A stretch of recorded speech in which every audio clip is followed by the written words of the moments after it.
So, as I said right at the outset, we've been examining what is creation and how do we fit into it. So we are not our outlines. We are not this bag of skin controlled by a little bit of gray matter. We do not have a soul that is located in our pineal gland or our liver or our heart or our brain or anywhere else. We are bodies in a soul. Scientists know this.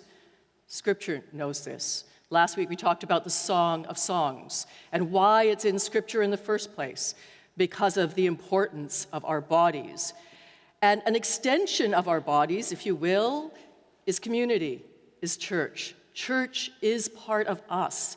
We cannot exist without community. We cannot exist in isolation. And so today, that is the theme. But what is the church? What is the church? So here we have this wonderful scripture passage where the only time in Scripture someone corrects Jesus' theology, the only time in Scripture. So if Jesus is love incarnate, the divine with us, Emmanuel, here is an unnamed woman correcting God on God's theology. That is what's happening here, make no mistake about it. This unnamed woman who compares herself, as he did, horribly, to a dog, contrasts her theology and checks his. It's kind of Jesus' road to Damascus moment. It's his conversion moment, this passage. It's a beautiful passage where he just doesn't get it. Because up to that point, he thought that only Jews, only Israel could be considered part of God's community. And she says, no.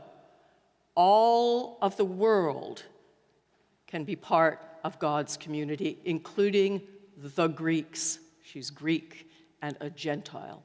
So that's what happens here. And today we're going to be looking at some pictures of Christian community, because one of the things that we forget as Christians is that our church was born in persecution. That really our church was born following a criminal in an occupied country, and we were part of that persecution. And we upheld the persecuted, which is why we always got in trouble with the powers that be, with governments, powers, and principalities.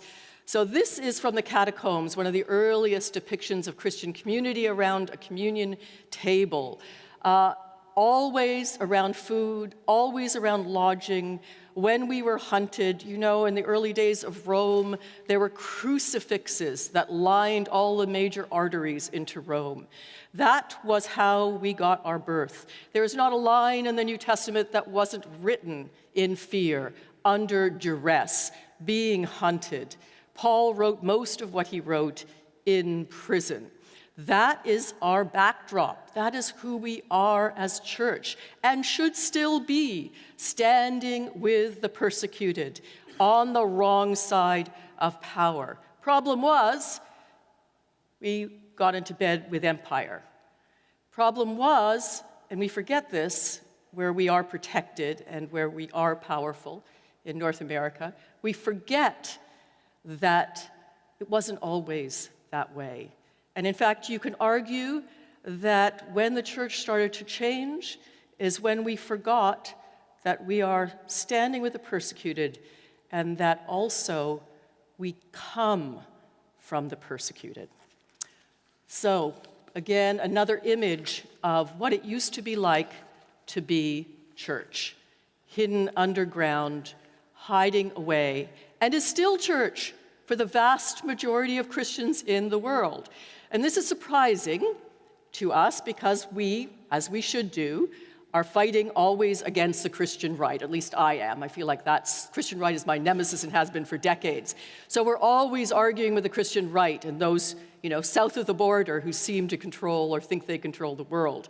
So we're always in tension with those who, for example, aren't LGBTQ2SI inclusive, those who are misogynist, those who are racist, those who are classist. We're always in tension with those Christians. But we forget that most Christians in the world are still being persecuted. That in fact, Christianity, and this is a surprise to our Christians, are the most persecuted of all the religions right now.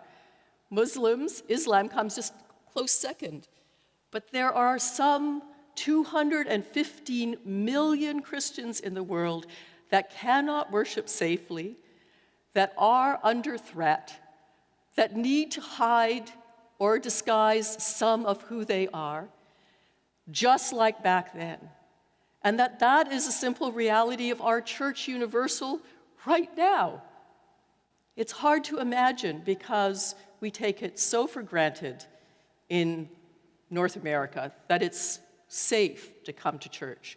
And interestingly enough, where the church is persecuted, where they can, we're growing. We're growing. That where we find ourselves in tension with the powers and principalities that be is where we find our growing edge. It's interesting. So again, this is just a list of some 50 countries where there are laws against Christianity, where Christians can't get jobs the same rate as others. Again, 215 million of them. And of course, again, those of our sisters and brothers and others in the Islamic world, close second. But we are still number one. And this is not according to, by the way, some evangelical researchers. This is according to the United Nations. We forget that. We forget that. I remember meeting a lovely family of Coptic Christians in my last church who described how they had escaped from Egypt. Sounded very biblical, escape from Egypt. They talked about how the husband's brother had been tortured in prison. They said, "We were doubly targeted for being Christian and also for being opposed to the regime." One of their children came out as being gay, made them even more vulnerable. They eventually moved. They got refugee status in our country. They came to our church, and they said, "We are so thankful to be able to be part of such a church. We are so thankful to be alive and to be here."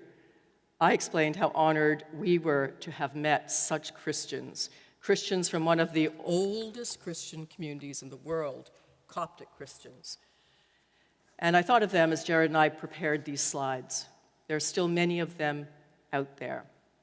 One of the largest body of Christians are Chinese Christians, 97 million Chinese Christians, over three times the size of Canada, are Christians in China, despite the persecution being worse now in China than it has ever been against Christians. And most of those Christians worship in what's called house churches.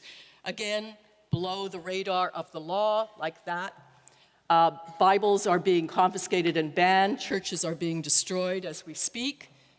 In one of the largest countries of the world, and guess what? Christianity is spreading there. Every hour, they say a new church is opening underground. 223,000 have been charged, arrested, imprisoned, re-educated. But again, just like in the early church, under persecution, the church is thriving. It's growing. Compare this to our own United Church, where we're closing over a church a week and where the average worship attendance is 43. Gives examples. I mean, there are many, many pictures of what's happening in China as we speak, so we should remember that in our prayers as we worship in safety. Again, some 215 million Christians still live in some sense of fear. I like to think of that tender scene when Jesus is schooled by the Syrophoenician woman, that nameless woman who shaped our theology and shaped his, as she compared herself to a dog, and we finally got that our world is a little bit bigger than this world here. Particularly, of course, through the Middle East. We remember countries, especially in Palestine, where, again, they're fighting an occupation which is illegal and dangerous and hurtful. And certainly our Middle East working group highlights that in our service that we do once a year. Sometimes what we forget is that there are 60,000 Christians that live in Gaza on the West Bank, and that some of those Christians, again, are doubly oppressed, not just by the state of Israel, but also by their neighbors, and are escaping. When I was over there, I met with Elias Shakur, who is a bishop of some 50,000 Christians, and is one of the leading voices of peace in the Middle East. And again, we forget they're there still to Palestinian Christians. Today, we remember them and remember, of course, that we are part of a universal church that is not just about us here. And all of this is really not so that we feel guilty, not so that we feel persecuted or oppressed, because right here as Christians, we are not. And certainly one of the major tensions and one of our major problems in North America are not other faiths, it's our own, but so that we remember that we're part of a universal community and that ever since the beginning of the dawn of Christianity, things haven't changed much. There are still those marginalized and those persecuted still speaking to power and principalities, saying, I'm still here. What are you going to do about me? We are a community of many around the world, and we are a community called together to be blessed and loved. And I think as we gather for really our first, for many of us, Sunday back, and we remember those who are persecuted around the world, and remember those who are persecuted and marginalized in our own communities, and remember that those voices, that voice of that woman, the ones who call us still, that we also remember those within the Christian church around the world that are feeling that pressure as well. The church is our body. We can't exist without it. We can't exist on our own. We can't exist without community. And this outline of mine is not the outline of spirit. It is not the outline of soul, but that soul and spirit includes our community. And our community is that which stands with those most persecuted, those most marginalized. That's who we are. And again, not to feel guilty, but to feel blessed. Not to feel put upon, but to feel called. Not to feel downtrodden, but to feel upheld. Upheld and strengthened and sent forth, knowing how lucky we are to have this place, this true sanctuary, this place where all are welcome, even the unnamed woman. That, I hope, we remember as we go forth into this church year and uphold the love that is us. Our body is the church. Amen.